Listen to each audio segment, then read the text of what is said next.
जैसे एक मेनिया बीमारी होती है जिसमें व्यक्ति को लगता है कि हमारे पास असीमित शक्ति और क्षमताएं हैं। वो बोलता है कि मैं कुछ भी कर सकता हूँ। भाई साहब क्या कर सकते हो? बोला मैं किसी को प्रधानमंत्री बना सकता हूँ। हमने कहा कैसे? बोला देखो मेरा नाम विकास है, मोदी जी हमारे नाम पे प्रधानमंत्री बने हैं। और ये विश्वास उसका बिल्कुल गहरा था और ये किसी भी तरह की काउंसलिंग से ठीक नहीं हो सकता। इसके लिए उपचार की आवश्यकता पड़ती है। नमस्ते। आपके सामने जो गेट है ये मानसिक स्वास्थ्य संस्थान एवं चिकित्सालय आगरा का बोर्ड है। बगल में ताजमहल और मानसिक स्वास्थ्य संस्थान का बोर्ड है।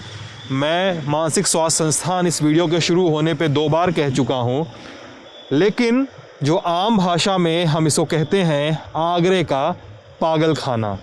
ताजमहल, पागल खाना, पेठा, ये चीज़ें आगरे के नाम के साथ कई बार समेटकर कही जाती हैं।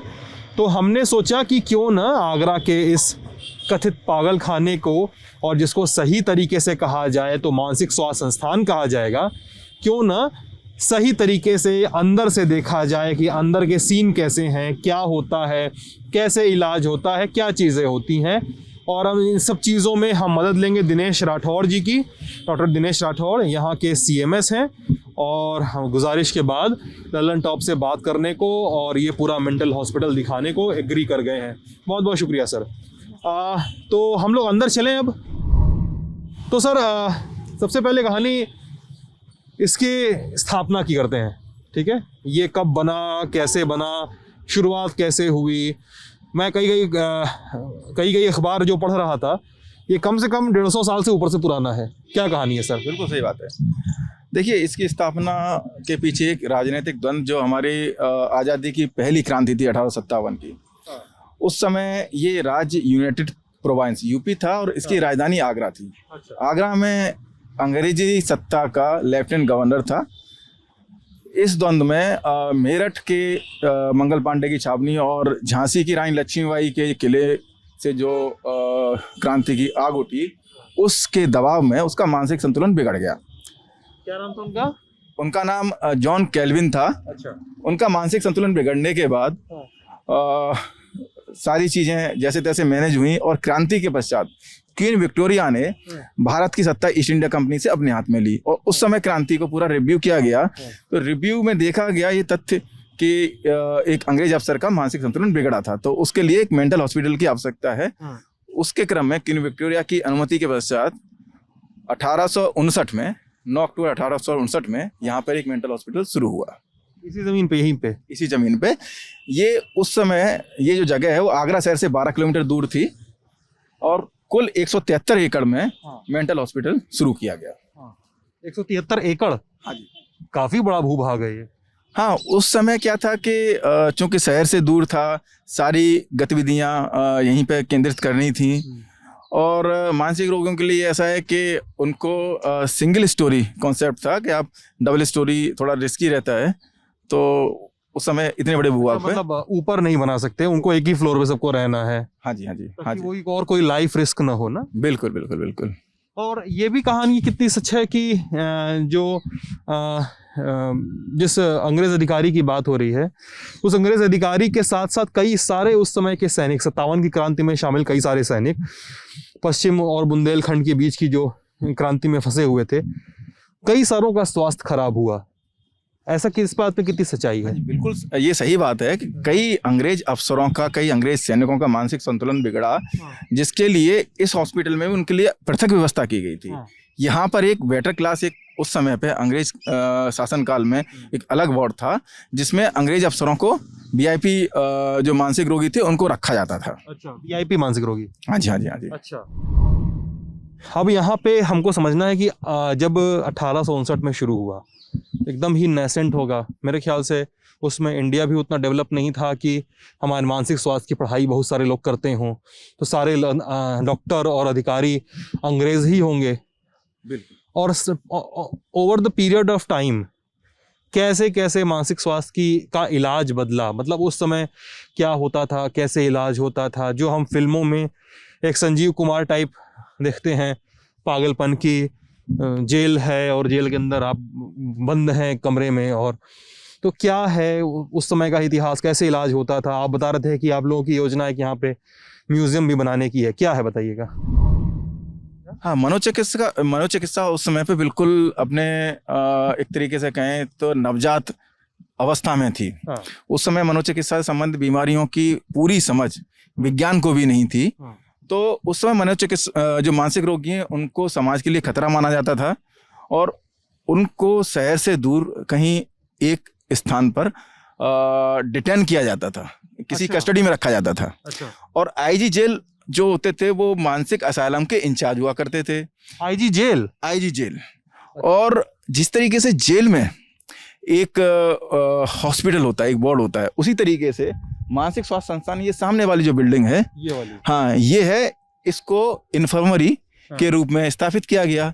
जो भी रोगी को अगर बुखार है, दस्त है, उसको यहाँ पर भेजा जाता था। अच्छा। और बाकी हिस्से को अस्पताल माना ही नहीं जाता था, बाकी हिस्से को एक तरीके से जेल माना जाता था। और उस समय इन रोगियों के लिए शब्द इस्तेमाल करते थे लॉकअप। लॉकअप? लॉकअप। जब पहली बार मैंने चार्ज लिया तो मेरे सामने रजिस्टर आया, उस पर लिखा था आज का लॉकअप। तो मैं चौंका, मैंने पूछा भाई लॉकअप तो जेल में होता है, हवालात में होता है, यहाँ कैसे?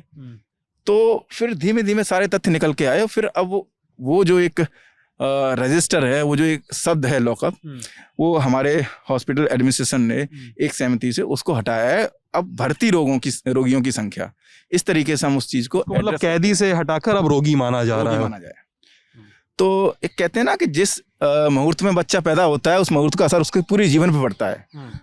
तो मानसिक अस्पताल जिस समय शुरू हुए थे उस समय पे कोई बहुत अच्छी सुविधाएं नहीं थी और मरीजों को रखने की जो ये व्यवस्था थी उसकी वजह से समाज में इन रोगियों के प्रति एक हेय भावना है और इन रोगियों में स्वयं को लेके एक हीन भावना है, जिसकी वजह से यहाँ जो उपलब्ध सुविधाएं हैं उनके बारे में समाज को जागरूकता नहीं है और इसकी कीमत समाज चुका रहा है। क्योंकि समाज के जो घटक हैं, जो व्यक्ति जब बीमार होते हैं तो यहाँ की सुविधाओं का पूरी तरीके से लाभ नहीं ले पाते हैं। तो अगर किसी भी तरीके से हम इस स्टिग्मा को, मानसिक रोग के प्रति ये स्टिग्मा, उसको कम करने में कामयाब होते हैं तो ये एक समाज हित का, एक राष्ट्र हित का बड़ा काम होगा। अच्छा, आप लोग कैसे करते हैं मतलब इलाज की? दवाइयाँ ही सबसे अधिक होती हैं इलाज में? दवाइयाँ, थेरेपी, ये सब जो चीज़ें हम सुनते हैं, इलाज के तरीके क्या होते हैं, क्या होता है? हाँ, करीब करीब 300 तरह के मानसिक रोग हैं और हर मानसिक रोग का इलाज अलग होता है। इसमें उपचार की जो मेन विधाएं हैं, मुख्य तरीके हैं, उसमें एक तो दवाइयां हैं, दूसरी काउंसलिंग है। काउंसलिंग आप बता रहे थे ना? हाँ, ये इन्फर्मरी है। काउंसलिंग हम हर मरीज को, इवन मरीज के घर वालों के लिए भी करते हैं, क्योंकि जब मरीज यहाँ पे आता है अक्सर घर वालों को भी ये एहसास नहीं होता है कि ये व्यक्ति जो व्यवहार कर रहा है वो उसके मानसिक रोग की वजह से है, वो व्यक्ति उनको परेशान नहीं कर रहा है। लोग इस तरीके से लेके आते हैं कि व्यक्ति परेशान कर रहा है, पागल खाने में भर्ती करा देंगे तो ये ठीक हो जाएगा, सबक मिल जाएगा। तब हम उनको एजुकेट करते हैं सबसे पहले कि व्यक्ति का जो व्यवहार है वो बीमारी का लक्षण है, व्यक्ति जानबूझ के ऐसा नहीं कर रहा है, वो इसके लिए जिम्मेदार नहीं है और ना ये व्यक्ति की कमजोरी। बीमारी तो कभी भी किसी को भी हो सकती है और इसका ये उपचार है, इतना समय लगेगा और उपचार के बाद आपको इन सारी चीज़ों का ध्यान रखना है जिससे बीमारी की पुनरावृत्ति ना हो। तो सबसे पहले जो काउंसलिंग होती है मरीज के घर वालों के लिए होती है। मतलब उनको लगता है कि यहाँ पे ला देंगे तो सबक सिखा देंगे, ऐसा कुछ सिखा देंगे। अभी तक समाज में एक जो विश्वास है, एक नैरेटिव है, वो यही है कि मेंटल हॉस्पिटल ले जाएंगे तो मरीज को सबक सिखा देंगे, मरीज ठीक हो जाएगा, जबकि ऐसा नहीं है। आज विज्ञान काफी तरक्की कर चुका है। ये जो मानसिक रोग हैं वो बेसिकली हमारा जो दिमाग है वो, उसमें जो भी विचार आते हैं, जो भी हमारा व्यवहार होता है, जो भी हमारी भावनाएं होती हैं, सब दिमाग में बनती हैं और दिमाग काम करता है कुछ केमिकल्स की मदद से। इन केमिकल की मात्रा या गतिविधि कभी कम या ज़्यादा हो जाती है तो उसका सीधा सीधा लक्षणों के रूप में, मानसिक रोग के लक्षणों के रूप में असर व्यक्ति के असंतुलन जो होता है, केमिकल का असंतुलन स्वभाव पे पड़ता है और वो रोगी के लक्षण होते हैं। तो हम दवाइयों के द्वारा उसका उपचार करके और उसके व्यवहार को संतुलित करते हैं और यही शिक्षा मरीज के घर वालों को देते हैं। और जब मरीज के घर वाले यहाँ साथ में रह के ये उपचार होता हुआ देखते हैं तो उनको विश्वास आता है कि जो व्यक्ति है उनका वो ऐसा नहीं है कि अच्छा, मरीज के घर वाले भी यहाँ रह लेते हैं? हाँ, मरीज घर वाले भी रहते हैं। ठीक है, दो लोग वार्ड पे चले, वार्ड की तरफ चले। हाँ, तो ये एक बोर्ड में आपको और दिखाना चाहूंगा। जब इलाज के जो तरीके हैं उसमें एक तरीका है इलेक्ट्रोकन्वल्सिव थेरेपी, जिसमें कहते हैं बिजली के झटके लगना। अच्छा, नॉर्मल भाषा में इसी को कहते हैं बिजली के झटके लगाना। हाँ हाँ। अच्छा, तो बेसिकली है क्या हाँ। सिद्धांत जी कि हमारे मस्तिष्क में केमिकल के साथ साथ एक बहुत ही हल्का बिजली का करंट होता है, जिसको हम एक्शन पोटेंशियल कहते हैं। जी। वो ब्रेन के अलग अलग हिस्सों के बीच में संतुलन बनाने के लिए जिम्मेदार होता है। न्यूरॉन्स के बीच फायर करता है। Right sir, right sir. ठीक है, उसमें कभी एक्स्ट्राऑर्डिनरी फायरिंग होती है तो वो भी कई मानसिक रोग का कारण होती है। जो इलेक्ट्रोकन्वल्सिव थेरेपी है उसमें बहुत ही मिनिमम एक विद्युत करंट ब्रेन को स्टिमुलेट करने के लिए दिया जाता है, जो मिली एम्पियर्स में होता है। मिली एम्पियर्स में तो बहुत कम होता है। अगर झटके के अनुसार माने तो किसका झटका महसूस किया जाए? बेसिकली होता क्या है उसमें कि जैसे अगर किसी पेशेंट को इलेक्ट्रोकन्वल्सिव थेरेपी दी जा रही है तो उस व्यक्ति को अगर कोई दूसरा व्यक्ति पकड़े तो उसको कुछ फर्क नहीं पड़ने वाला। उसको उस बिजली के उस झटके का असर नहीं पड़ेगा। अच्छा। जबकि सामान्य तौर पे अगर किसी व्यक्ति ने बिजली का तार पकड़ लिया, उसको कोई दूसरा व्यक्ति पकड़ता है तो उसको भी वो झटका लगता है। ये केवल और केवल ब्रेन के न्यूरॉन्स को स्टिमुलेट करने के लिए होता है। अच्छा, मतलब एक जैसे कैसे कहें कि कार को स्टार्ट करने के लिए हल्का सा एक वो दिया जाता है। जब कार में करंट नहीं होता है, जाड़ों में ठंडी पड़ती हैं कारें, तो पुराने जमाने में होता था, तो आपको इम्पल्स देके आप उसको किक स्टार्ट करना पड़ता था। वो हाँ बिल्कुल सही, ये ब्रेन को थोड़ा स्टिमुलेट करता है और फिर ब्रेन के जो एक्शन पोटेंशियल है, न्यूरॉन्स के बीच में जो कोऑर्डिनेशन है वो सिंक्रोनाइज हो जाता है। और this is the safest and fastest treatment available in psychiatry. और आजकल इतना नया बदलाव है इसमें, क्या है कि एनेस्थीसिया के अंडर में देते हैं। जिस व्यक्ति को हम इलेक्ट्रोकन्वल्सिव थेरेपी देते हैं उस व्यक्ति को भी ये पता नहीं चलता कि उसको ये थेरेपी दी गई है। एक शॉर्ट एनेस्थीसिया होता है, रोगी हार्डली 3 से 5 मिनट बेहोशी की स्थिति में होता है और उसके बाद जब उसको होश आता है तो वो व्यक्ति अच्छा महसूस कर रहा होता है। कहाँ पे देते हैं सर आप ECT में? ये हमारी इलेक्ट्रोकन्वल्सिव थेरेपी। सर मैं ऑन द रिकॉर्ड एक चीज़ भी बता दूं आपको कि मैं अभी हम क्योंकि अस्पताल में हैं तो हम किसी भी पेशेंट की कॉन्फिडेंशियलिटी जो है उसको मेंटेन करेंगे। हम उसका चेहरा और उसकी आइडेंटिटी कहीं से जाहिर नहीं करेंगे। ठीक है। तो जब इलेक्ट्रोकन्वल्सिव थेरेपी देते हैं उसमें पूरा मरीज की सुविधा का, मरीज की पीड़ा का पूरा ध्यान रखा जाता है। पहले मरीज इस रूम में आता है जिसमें इसका BP, टेम्परेचर और बाकी जो भी इन्वेस्टिगेशन है सब देखे जाते हैं। जब यहाँ से क्लियर हो जाता है तो फिर पेशेंट आता है इस रूम में। ये प्री एनेस्थीसिया रूम है।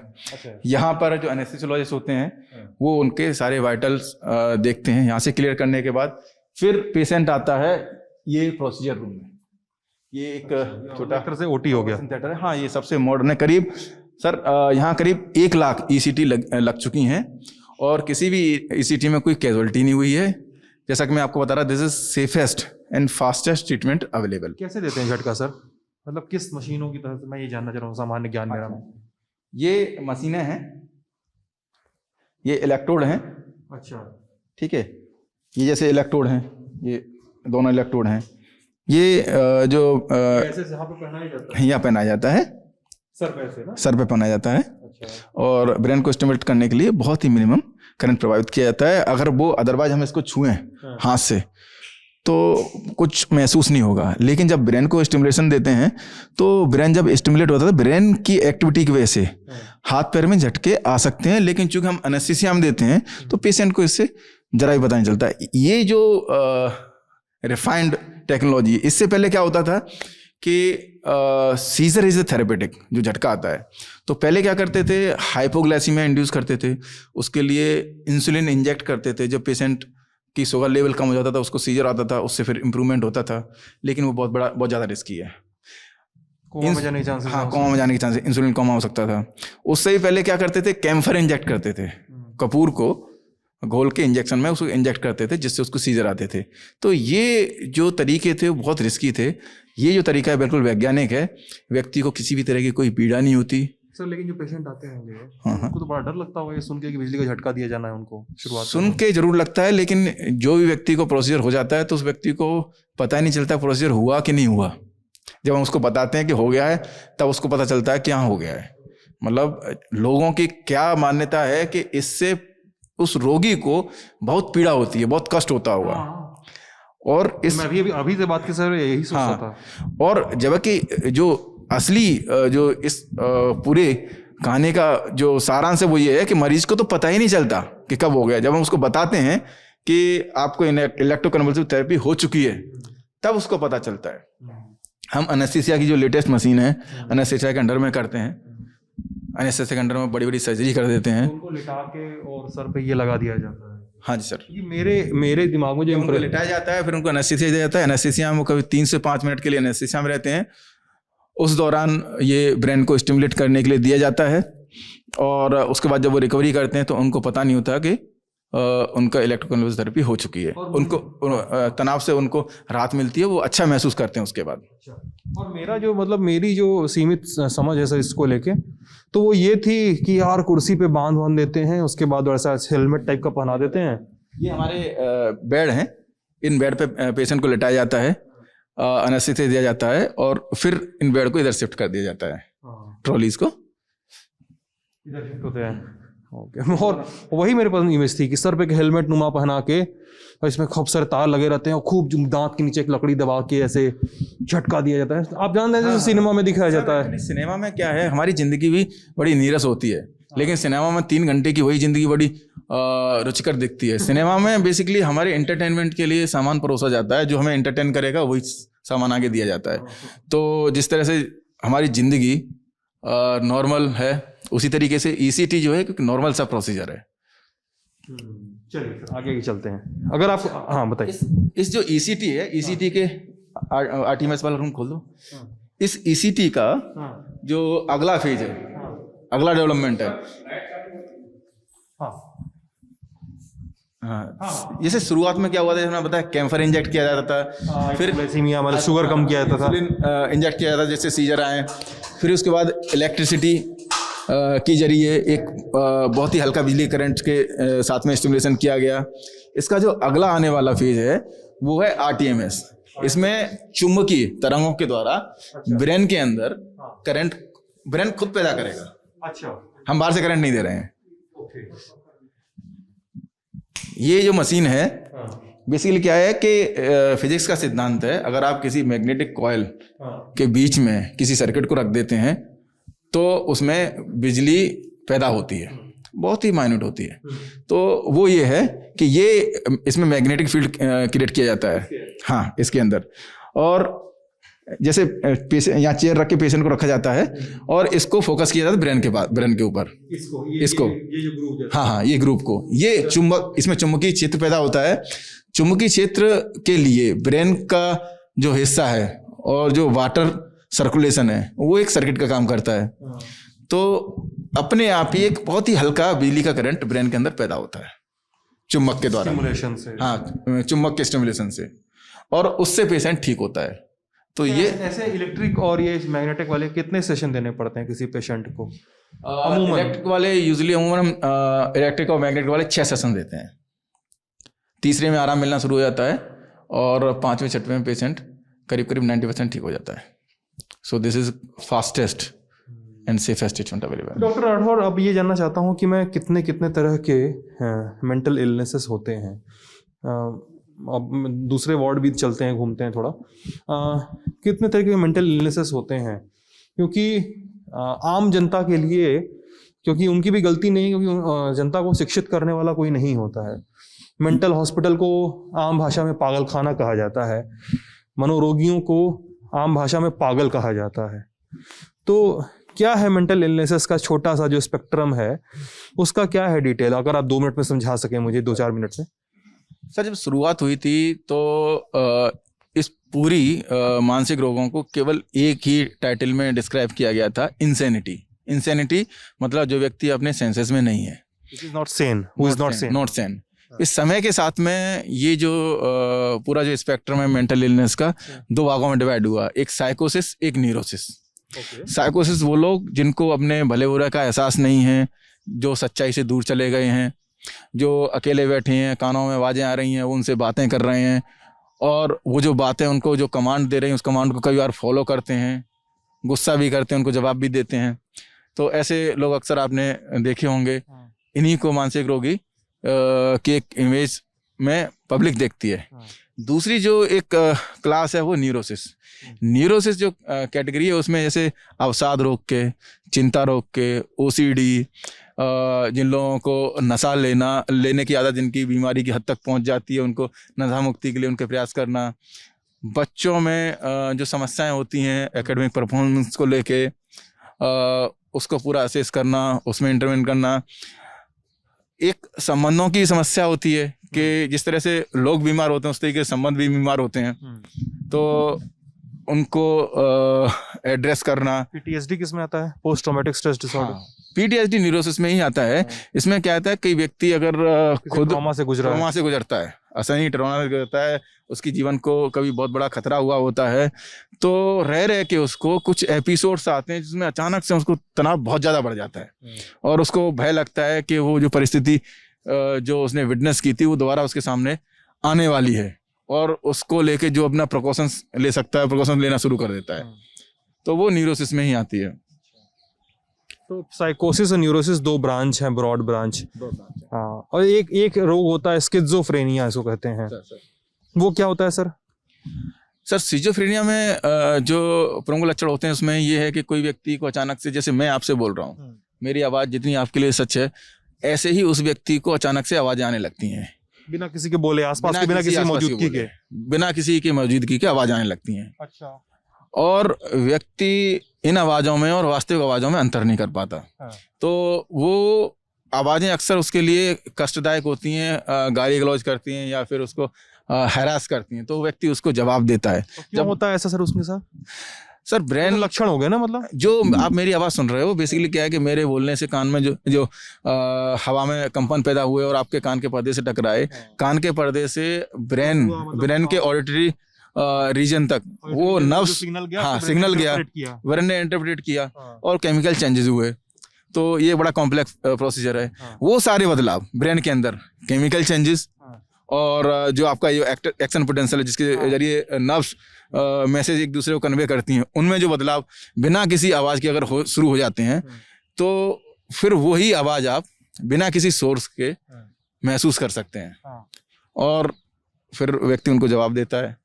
जवाब में वो एग्रेसिव भी हो जाता है कि हवा में बातें कर रहा है, हवा में गालियाँ दे रहा है, हवा में पत्थर फेंक रहा है। तो लोग जब इस तरह के व्यक्ति को देखते हैं कि तो पागल हो गया है, और व्यक्ति को समझाने की कोशिश करते हैं कि भाई कोई आवाज़ नहीं है, वो व्यक्ति बार बार सबको बोलता है कि देखो आवाज़ आ रही है, कोई मुझे गालियाँ दे रहा है, तो कहते हैं कि दिमाग खराब हो गया। दूसरा क्या होता है सिजोफ्रेनिया में कि किसी भी तरह का कोई विश्वास दिमाग में घर कर जाता है और वो किसी भी तरह से काउंसलिंग से या समझाने से ठीक नहीं हो सकता है। किसी को विश्वास, मन में एक विश्वास घर कर गया कि कोई मुझे जान से मारना चाहता है, और ऐसे विश्वास अक्सर उनके जो नज़दीकी लोग होते हैं, परिजन होते हैं, मित्र होते हैं, सबसे पहले उनके अगेंस्ट होता है, तो वो उनसे ही बचने लगते हैं। घर में उनको लगता है कि मुझे जहर ना दे दें, तो अक्सर खाना खाना बंद कर देते हैं। खाना खाएंगे तो पहले घर के सदस्यों से कहेंगे आप खाओ, उसके बाद हम खाएंगे, थोड़ा चक्के छोड़ देंगे या फिर पूरा खाना छोड़ के चले जाएंगे। और गली मोहल्ले में कहीं किसी रेस्टोरेंट या ढाबे पे जाके वहाँ जो जूठन उठा के उसको खाना शुरू कर देंगे। तो अच्छे अच्छे परिवार के लोग इस तरह से जूठन खाते हुए मिलते हैं सड़कों पे, जब उनका इलाज करते हैं, उनके बाद इलाज के बाद ये जो विचार है उनके दिमाग से क्लियर हो जाता है, आवाज़ आनी बंद हो जाती हैं, तब वो सच्चाई के नज़दीक आते हैं। फिर उनको हम लोग काउंसलिंग करके रिहेबिलिटेट करते हैं। और ये एक बीमारी है, एक कमजोरी नहीं है उस व्यक्ति की, और बीमारी के लिए कोई व्यक्ति जिम्मेदार नहीं होता। अक्सर क्या होता है, परिजन या समाज उसके इस व्यवहार के लिए उसको जिम्मेदार मान लेते हैं और शुरुआत में समझाते हैं, कई बार उसके साथ मारपीट भी होती है, चैन से बांध के रख देते हैं कि भाई घर की इज्जत खराब कर रहा है, गलियों में बड़े बेतरतीब कपड़े पहन के घूम रहा है या फिर जूठन खा रहा है। तो इस तरह की चीज़ें होती हैं उसके साथ। सर हम पता है वहाँ गए थे, देवा शरीफ है ना बाराबंकी में, तो मैं वहाँ गया था और वहाँ पे उस मज़ार पे आसपास मैंने कई लोगों को देखा जो वहाँ खड़े थे। एक व्यक्ति था जो धूप में ऐसे बंधा हुआ था हाथ में, ठीक है, हाथ बांध के खड़ा किया था, उसका परिवार छाँव में आराम कर रहा था। मैंने पूछा क्या हुआ है, तो बोले कि नहीं, इनका दिमाग ख़राब है, ये ठीक हो जाएंगे यहाँ पे बाबा का आशीर्वाद पाके। और वो 3 दिन से वैसे खड़ा था, उसे वहीं खा रहा था, वहीं पे वो शौच कर रहा था। तो इस तरह के इस तरह के क्या कहते हैं कि उनमें भी फंसते हैं लोग, क्या कहते हैं, भ्रांतियों में भी फंस जाते हैं कि ऐसे इलाज होगा, इस तरह से इलाज हो सकता है।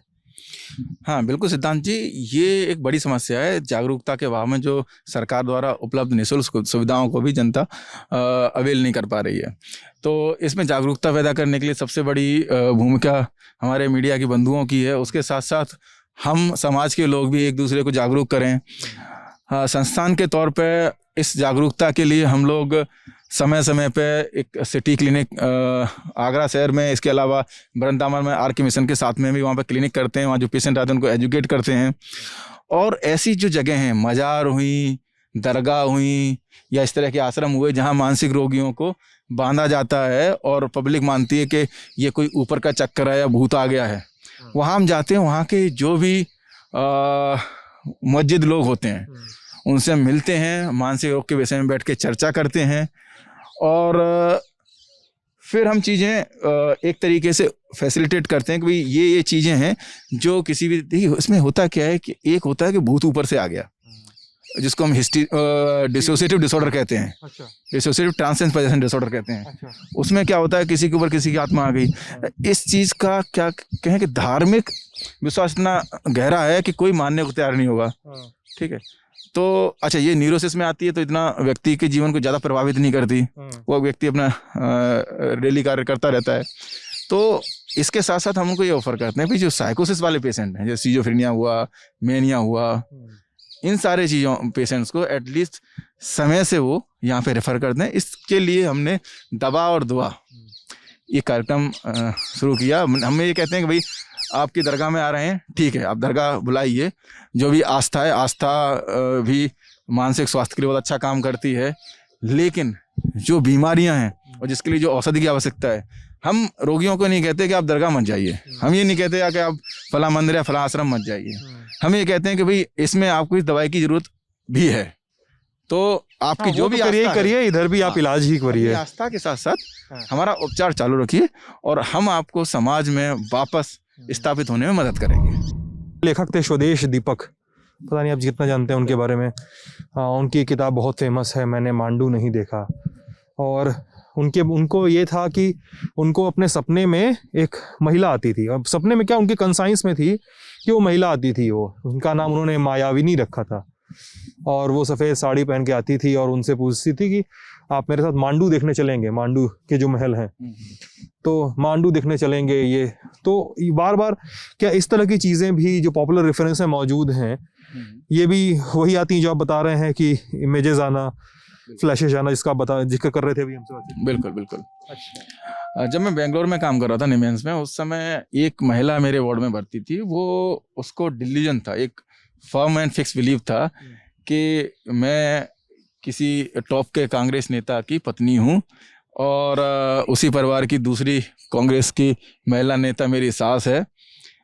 अचानक एक दिन वो हम लोग उसको ट्रीट करें, अचानक वो हॉस्पिटल से गायब हो जाती है। और करीब 4-5 दिन के बाद हमें दिल्ली से तुगलक रोड थाने से फ़ोन आता है कि ये लेडी इस डिटेल के साथ में यहाँ पे आई है, क्या आप इसको जानते हैं? तो हमने हाँ बिल्कुल जानते हैं, हमारा मरीज है। तो वहाँ वो जनपथ मार्ग पे उस परिवार के घर में घुसने की कोशिश करते हुए पकड़ी गई थी। हाँ, एसपी जी ने पकड़ा था। तो ये इस तरह के जो बिलीव होते हैं, ऐसे बड़े कॉमनली लोगों में होते हैं। एक मरीज आया मेरे पास, और जैसे एक मेनिया बीमारी होती है जिसमें व्यक्ति को लगता है कि हमारे पास असीमित शक्ति और क्षमताएं हैं। वो बोलता है कि मैं कुछ भी कर सकता हूँ। भाई साहब क्या कर सकते हो? बोला मैं किसी को प्रधानमंत्री बना सकता हूँ।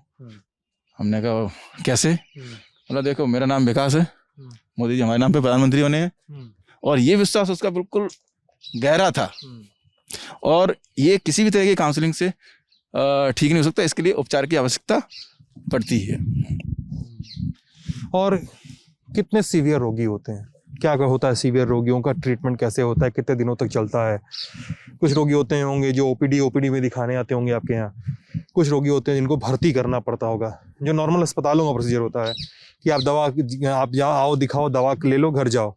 कुछ लोग होते होंगे भर्ती करके उनका इलाज होता होगा, है ना? तो कितनी सीवियरिटी तक का होता है, कितना समय लगता है, क्या है?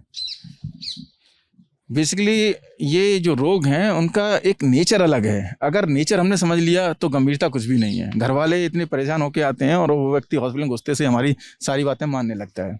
इसमें जैसे किसी व्यक्ति को कानों में आवाज़ आ रही हैं कि जैसे पुलिस आपको पकड़ने आ रही है और कोई आपका मर्डर करने आ रहा है, तो लोग उसको समझाते हैं। ऐसी स्थिति में सबसे पहले उसको समझने की आवश्यकता है। वो हमारी दुनिया में नहीं आ सकता, हमें उसकी दुनिया में जाना है। तो हम उससे पूछते हैं, भैया कैसी आवाज़ आ रही है, किसकी आवाज़ आ रही है, ये आपसे क्या बोलती हैं, आप बचने के लिए क्या करते हो, इनसे आपको तकलीफ होती होगी तो आप कैसे रिएक्ट करते हो। तो उस व्यक्ति को एहसास होता है कि कोई व्यक्ति मिला जो हमें समझ रहा है। उसके बाद बेशक वो व्यक्ति बीमारी स्वीकार ना करे कि मुझे कोई बीमारी है, लेकिन वो एक पारस्परिक विश्वास इतना बन जाता है कि वो व्यक्ति हमारी सलाह पे दवाई लेने के लिए या फिर कुछ भी और व्यवहार हो उसके लिए तैयार हो जाता है। तो अगर हम समझते हैं, ऐसा एक भ्रांति है कि मानसिक रोगी बहुत हिंसक होते हैं। जो रिसर्च उसमें ये पाएगा कि मानसिक रोगियों से ज़्यादा हम जैसे सामान्य व्यक्ति जो सो कॉल्ड नॉर्मल पीपल हैं वो ज़्यादा हिंसक होते हैं। मानसिक रोगियों की जो बीमारी होती है, बीमारी के जो लक्षण होते हैं, वो पर्टिकुलर व्यवहार उनका लक्षणों को लेके ही होता है। वो आवाज को लेके गालियां दे रहे हैं, आवाज को लेके पत्थर फेंक रहे हैं, किसी दूसरे व्यक्ति से उसको कोई मतलब नहीं है। अच्छा, यहाँ पे क्या है कि करीब 200 से 250 की ओपीडी रोज रहती है। जो मानसिक रोगी होते हैं यहाँ के परामर्श लेते हैं। कितने भर्ती हैं यहाँ पे इस समय आपके यहाँ? इस समय 250 मरीज यहाँ भर्ती रहकर उपचार ले रहे हैं। क्या ऐसा होता है, क्या उनके वार्ड में कैसा सीन होता है? क्या उनके वार्ड में ऐसे कोई एकदम ऐसा बलिष्ठ सा व्यक्ति होता है जो उनको पकड़ के रखे, या कहीं जा रहे हो तो देखे, नजर रखे उन पे? ऐसा क्या होता है सीन? क्योंकि हम लोग तो बहुत सारी चीजें बिस्तर पे बांध के रखा जाता है, ऐसे सुनते हैं हम लोग। क्या किसी को भी तबीयत खराब होती है तो बोला जाता है पागल खाने भेज दो इसको? हाँ दान जी, आप खुद देखेंगे वार्डों में तो पाएंगे कि कोई भी मरीज हमारा बना हुआ नहीं मिलेगा आपको। विज्ञान ने बहुत तरक्की कर दी, हमारे पास इतनी अच्छी दवाइयाँ हैं। हम अगर ज़रूरत पड़ती है तो पेशेंट को केमिकली रेस्टेंट करते हैं। भाई किसी व्यक्ति गुस्से की वजह से अगर हिंसक हो रहा है तो हम उसको इंजेक्शन देते हैं, उसका गुस्सा शांत हो जाता है, वो आराम से लेट जाता है। अच्छा। बैठ जाएगा, शांति से बात करेगा। और कितना भी हिंसक व्यक्ति हो, करीब 2 से 3 दिन में एक तो जो हम उसकी समस्याओं को समझते हैं, एक्नॉलेज करते हैं, उसकी एक अलग दुनिया है, उस दुनिया में हम प्रवेश करने की कोशिश करते हैं और उसको सपोर्ट का एक आश्वासन देते हैं। उसके साथ साथ जो ये नई औषधियां हैं, इन औषधियों के द्वारा उसके स्वभाव को शांत करते हैं। तो कितना भी गंभीर मरीज हो, कितना भी हिंसक मरीज हो, 2 से 3 दिन में शांत हो जाता है। लेकिन रोगियों की डिस्चार्ज होने के बाद जो होती है सोशल लाइफ का अक्सर देखा गया है बहुत सवालिया निशानों के घेरे में होती है, बहुत सारा सोसाइटी क्वेश्चन करती है। तो उनके लिए भी कुछ योजनाएं हैं, क्या है? हाँ बिल्कुल, जो मरीज ठीक हो जाते हैं, कई बार परिवार के सदस्य के साथ में एडजस्ट होने में थोड़ा सा कठिनाई आती है, तो हम उनको यहाँ पे ऑक्यूपेशनल थेरेपी में कुछ जैसे दोने बनाना, कुर्सियाँ बुनना या मोमबत्ती बनाना, इस तरह के काम उनको ट्रेनिंग करते हैं। इसके साथ साथ कुछ रोगी ऐसे भी हैं जो मानसिक स्वास्थ्य संस्थान में ही इनको रोजगार दिया गया है, यहाँ रहते हुए वो अपने वो कार्य योगदान करते हैं और अपने परिवार को भी सपोर्ट करते हैं। तो बहुत कुछ चीज़ें कैमरे पे दिखाई भी नहीं जा सकती हैं, जैसे यहाँ का जो कैप्टिविटी वार्ड है, वहाँ पे कुछ शांत हो चुके पेशेंट होते हैं जो इंतज़ार करते हैं कि उनके घर वाले आएंगे और उन्हें अपने साथ लेते जाएंगे। कैदियों, पहले कैदी कहा जाता था, अब रोगियों ने, जो ठीक हो चुके रोगी हैं, उन्होंने, कई सारे रोगियों ने बागवानी की है, सब्जियां उगाई हैं, छोटी छोटी चीज़ें उगाई हैं जिनका कंजम्पशन यहीं पे किया जाता है। इस 173 एकड़ के परिसर 173 एकड़ के परिसर के अंदर ही लोग मौजूद, परिवार, स्टाफ, रोगी सभी करते हैं। ये थी आगरा के मानसिक चिकित्सालय की कहानी। हम अपने अज्ञान में और अपनी तमाम अल्प ज्ञान में, अपने मूर्खताओं में हम बार बार ऐसी जगहों को पागल खाना कहते हैं। इन रोगियों को पागल, और अपने अज्ञान में कभी कभी इनको रोगी नहीं कैदी कह देते हैं, अभी जैसे मैंने ही कहा था। लेकिन साफ है कि यह रोग है, इस रोग का इलाज किया जाता है, तरीके हैं, सेफ तरीके हैं, सिनेमा का टैबू नहीं है और तमाम फिल्मी तरीके से नहीं होते हैं, गूढ़ साइंस है वो भी। तो जो अगर आपके साथ लगता है, आपको लगता है कि मनोरोगी हैं, आपके आसपास, आपके घर में, तो आप बात कीजिए, मदद लीजिए और इलाज ज़रूर करवाइए। बाकी जो करना है उसके अलावा करते रह सकते हैं, इलाज सबसे ज़्यादा ज़रूरी है। ये बातचीत आपको कैसी लगी हमें ज़रूर बताइएगा। आप ललन टॉप देख रहे थे, बहुत बहुत शुक्रिया।